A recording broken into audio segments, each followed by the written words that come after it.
On this episode of By the Wayside, I'm at the 2025 Ottawa ComicCon, so stick around. I got all kinds of shenanigans.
And of course, that was my trip to the Ottawa Comic-Con. What an amazing event that was. The Ottawa Comic-Con was held at the EY Center or the A Center. I really should have double checked what the name of that was before I decided that it was time for me to talk about it on the show.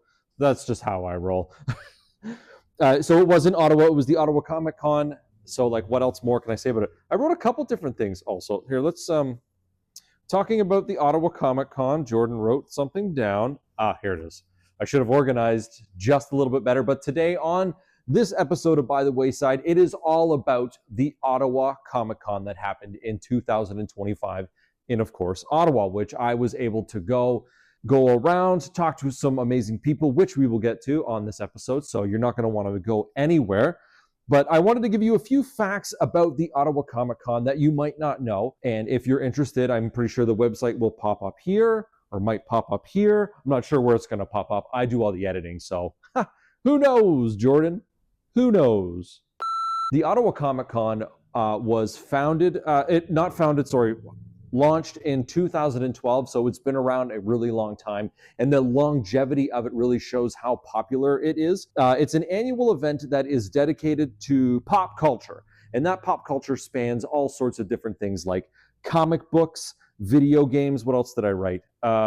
Movies, and so much more, of course. There was artists that were selling prints of pop culture things. There were vendors that were selling, pop culture items like Funko Pops and action figures and t-shirts. So really the Ottawa Comic-Con is almost like the mecca of pop culture in Ontario. It was such an amazing event. Actually, you know what? It was such a fun event. I made an Instagram reel immediately as I got to my car at the end of the event. I'm going to roll that right now so that you can watch as well. I just spent some time at the Ottawa ComicCon, and what I have to tell you about this event is that this has some of the nicest people.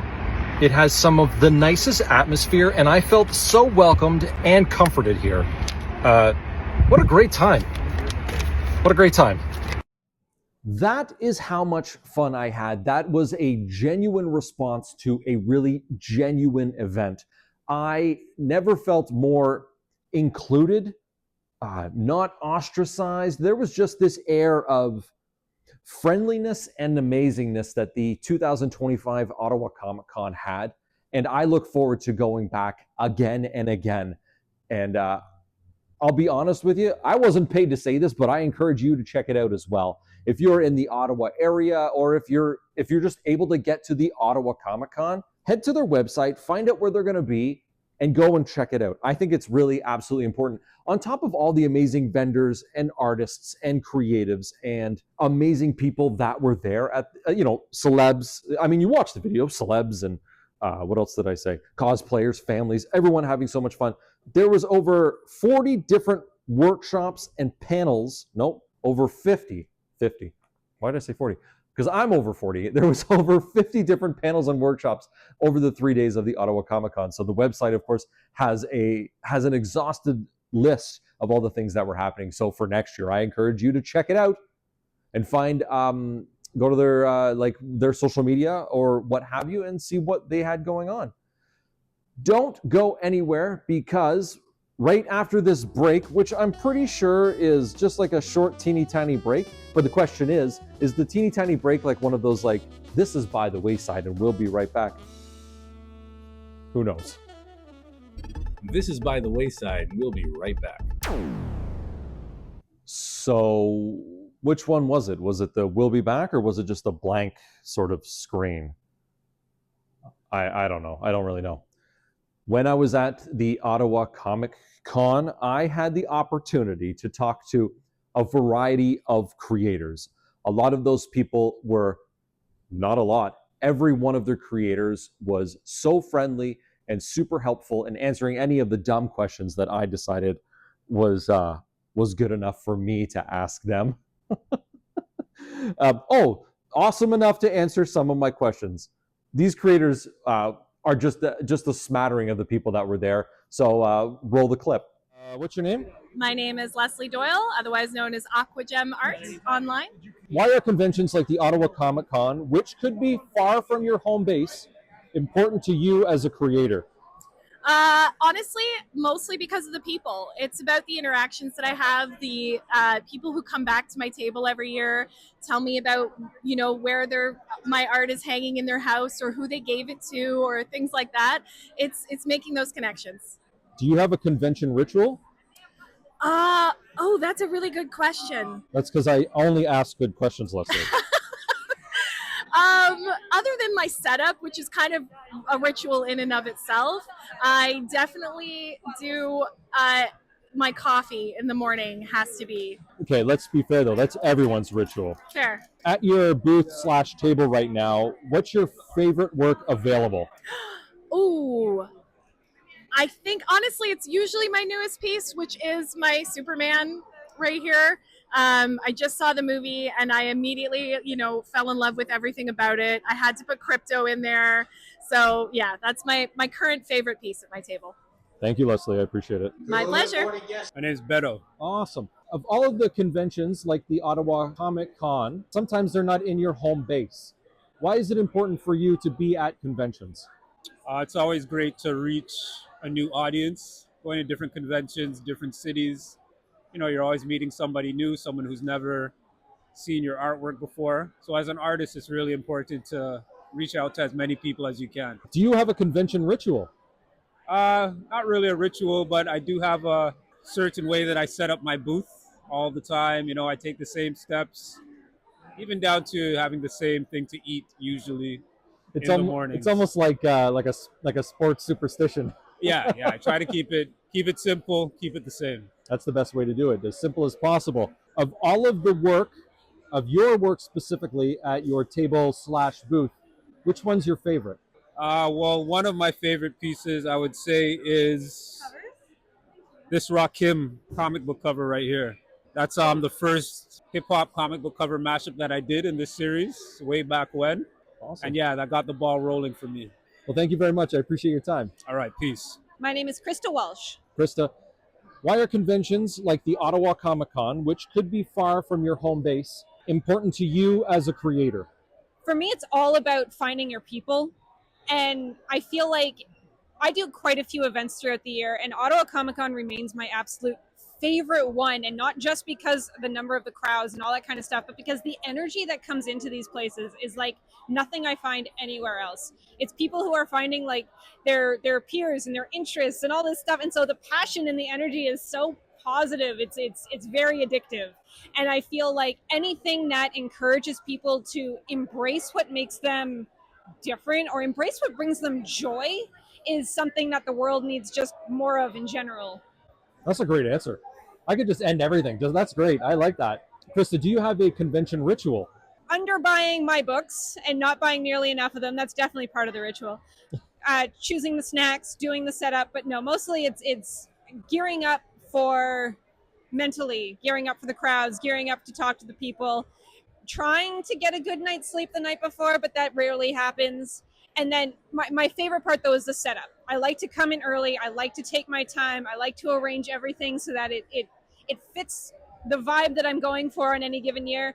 And every year I level up one thing on my booth. What's the one thing this year? We got the cards this year. This year, to be fair, I added 5 books instead. That was my level up this year. Of everything at your table slash booth, which one's your favorite? It's the cruelest question that you could ask. That's what I'm known for.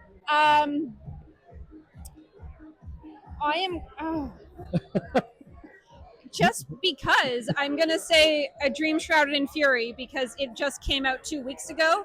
So it still has like this luster of newness the other books no longer have. Well, thank you, Krista. I appreciate your time. Oh, thank you. All right. What's your name, sir? My name is Andrew Thomas. I know that. Andrew, why are conventions like the Ottawa Comic-Con, which could be far from your home base, important to you as a creator? You know, as a creator, I think it's important to attend, conventions that are typically far away because I just love connecting with other people. I love being able to showcase my work to a fresh new audience because networking is very key in what we do.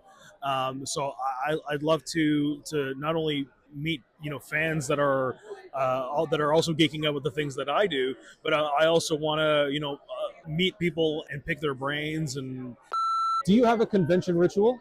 I think the one convention ritual that I'm starting to pick up on now is the fact that I tend to forget at least one thing at home. What did you forget this time? I forgot print bags. So I've been bugging my neighbor Sammy, who's been very gracious to share some. Other than that, I do like to start collecting little souvenirs for I have my own con lanyard, and I can collect pins and I put them on my lanyard. That kind of that means something different to me. So for example, I have this one of the London Underground for my time in London, England, which was just one of those bucket list items for me. So I think it's just like little souvenirs of the places that I've been. All of your work that's at your table right now, which one's your favorite? I'm pretty fond of a lot of my work, but if I were to pick one that I'm, I guess, the most proudest of today would probably be the Godzilla cover that I did recently, only because that really helped, or it really gave me the opportunity to kind of push myself a little bit further.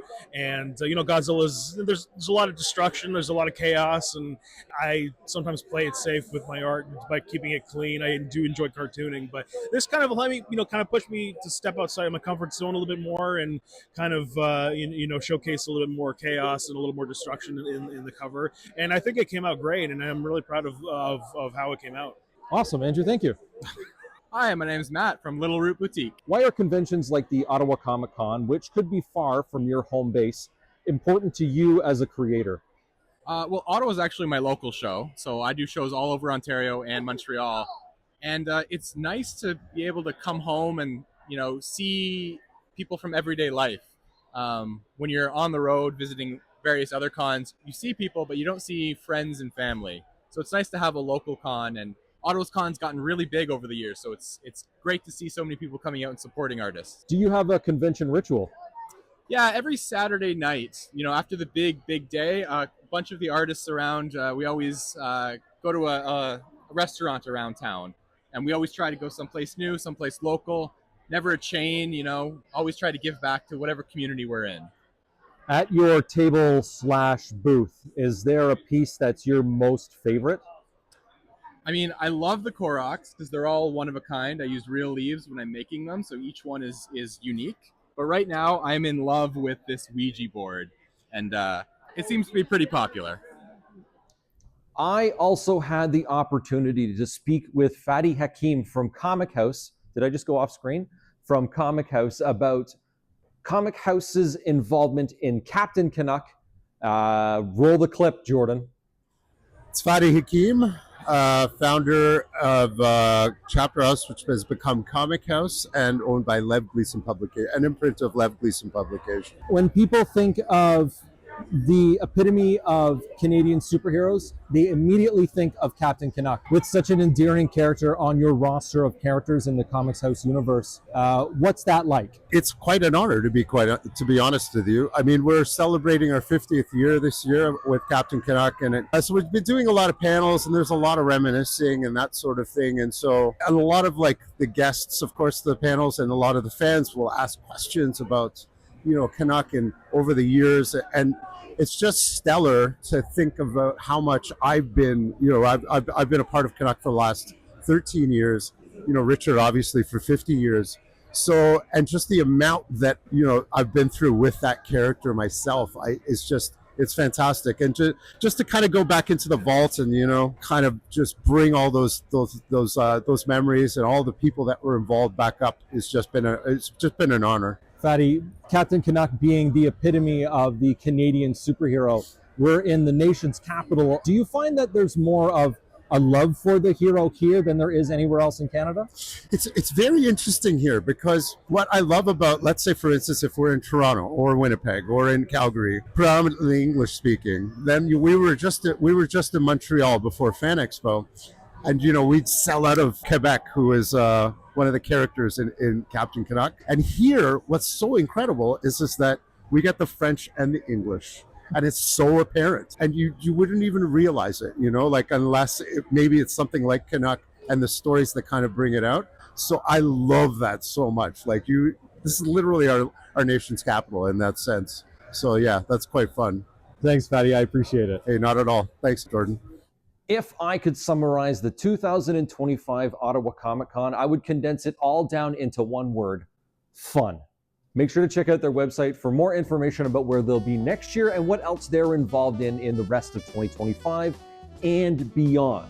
There is lots more coming up in this episode, so do not go anywhere. Of course, when I do all of the parts of this episode, a lot of it was recorded in Ottawa for the Ottawa Comic Con. But I felt that it was really important that we did the Omar Recommends in the safe space, the safe enclosure of the shop, which is Wayside Comics and Cocktails in Newmarket, Ontario.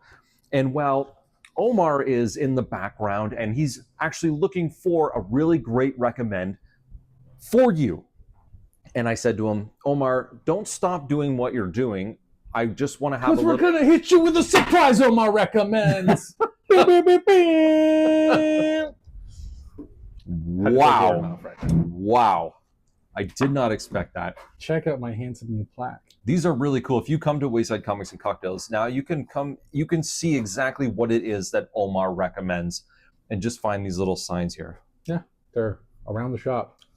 There's always 3 major books I recommend every week, and I like to really present those as the ones you should check out for every week. I like to keep it topical that way.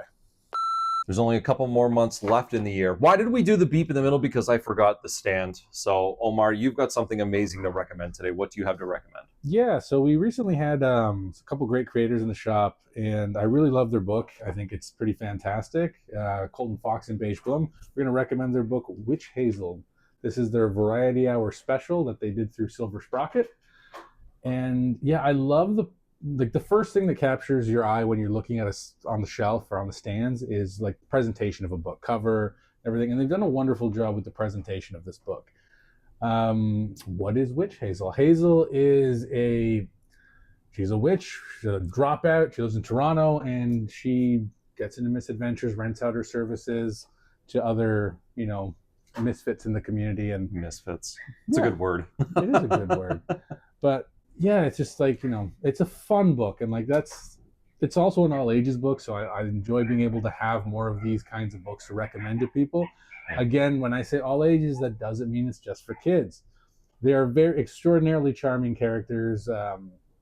Colton does a wonderful job writing these characters, really bringing them to life, giving them a voice, and Beige really draws them in a very fun way that I think it connects really well with, again, this is one of those like writer artist teams that just works very well, but they create the world really, really wonderfully. And again, this all takes place in Toronto too. Yeah. So like it's you kind of have this animated version of a city that you get to explore through a completely different set of eyes, and they've rendered it very beautifully, I think, for that, because it gives you that air of familiarity. There's just something about reading a book where you recognize locations that just gives it that extra little bit where you're like, oh yeah, I know that. And like those little in-jokes and things that pretty cool. Other people may not pick up on. It's kind of like when you go to watch the Scott Pilgrim. Yeah, and they're 100%. And they're making that scene in the movie at Casa Loma, and you're like, hey, I've been there.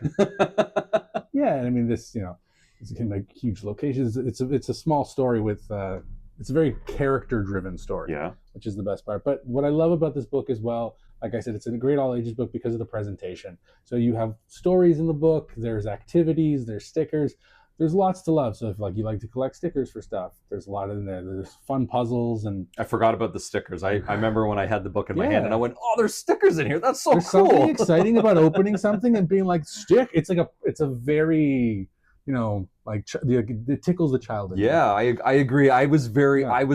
That is a great way of putting it. I was very tickled that there were stickers in this book. You even get coupons for other books from their line. It is a really fun book. It's fun. That's the best word to describe it. It's just a hell of a lot of fun. I'm glad that you recommended the book because it's something that I really like this book too. So I thought that was really cool. It's also got that kind of energy from, I'm not going to compare, it's not the same, but it gives me the same sort of energy that like an Adventure Time or Steven Universe has, just that like really fun kind of underlying tone. Like it knows it's a little silly sometimes, and we're going to embrace that silly. It almost doesn't take itself too serious, which makes it really charming. And like that's the thing. That just makes it charming and fun. And like I said, it's a good read for everybody, especially we're filming this in September. The weather's starting to change.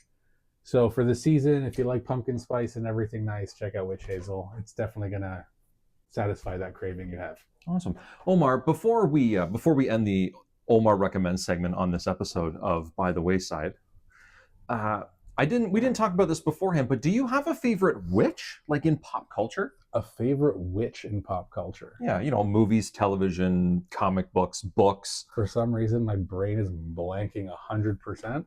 Okay. Right now. I'll tell you mine while you think about yours. Go for it. The first one that pops into my head is the Fairuza Balk character from The Craft. Okay.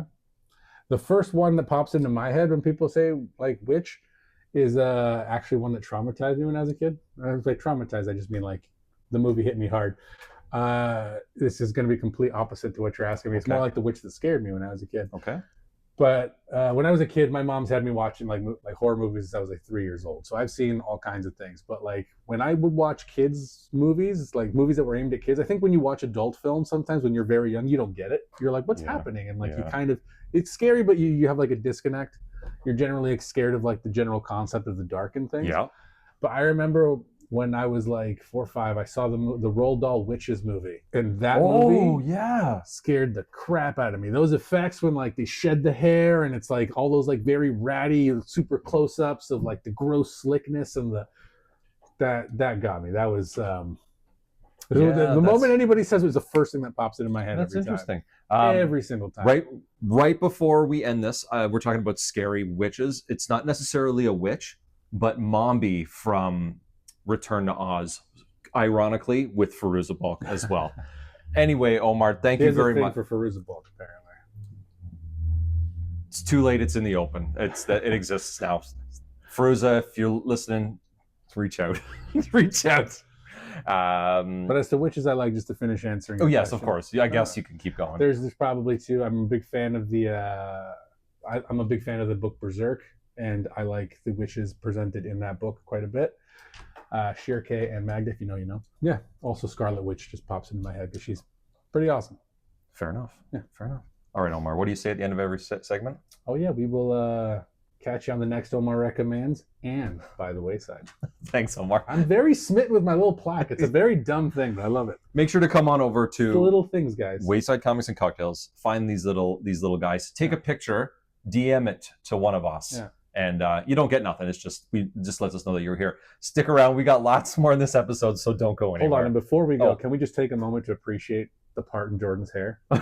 I even put hairspray in my hair today. He's really taking his time to just quaff that a little bit. He's just extra elegant. Look at him. He's so dapper today. Thank you, everybody. I also look forward to seeing you on the next episode. No, I'm here. I'm still here for the rest of the episode. Don't go anywhere. We got lots more. A little seduction in there. You're talking about Firuza Balk a little Stop bit. distracting me. Firuza Balk, you know where I am. See you guys later. Read more comics. And indie comics at that. Yeah. Thanks, Omar. And that's a wrap on another awesome episode. Thank you to everybody at the 2025 Ottawa ComicCon. Thank you to everybody that let me put a camera in their face and ask them all the questions that I ask. Make sure to follow them on all their social medias. What am I doing here? It's good. Read my own notes here. Make sure to follow along with all my social media stuff. Ignore that guy. He signed a waiver, says I could record him. Maybe, maybe not. My daughter joined me here at the Ottawa ComicCon, and she's right here. No, she ran away. She doesn't want to be on TV or the internet. Yeah, make sure to follow along, like, subscribe, follow, share your friends, tell them I went to the Ottawa ComicCon. That way I can keep going to cons, keep making appearances, and keep bugging everybody. What else did I write down? Of course, thank you to Wayside Creative that supports the show, and make sure you follow them. Website here. Of course, what else do you need to do? Do you have anything you want to say? She says no. Thanks for watching the show, and let's do this again in 2 weeks. I forgot. My name's Jordan Middlebrook. I'm the host. There's a lot going on. I forget things. Where am I looking? My daughter's just staring at me. Okay, catch you by the wayside.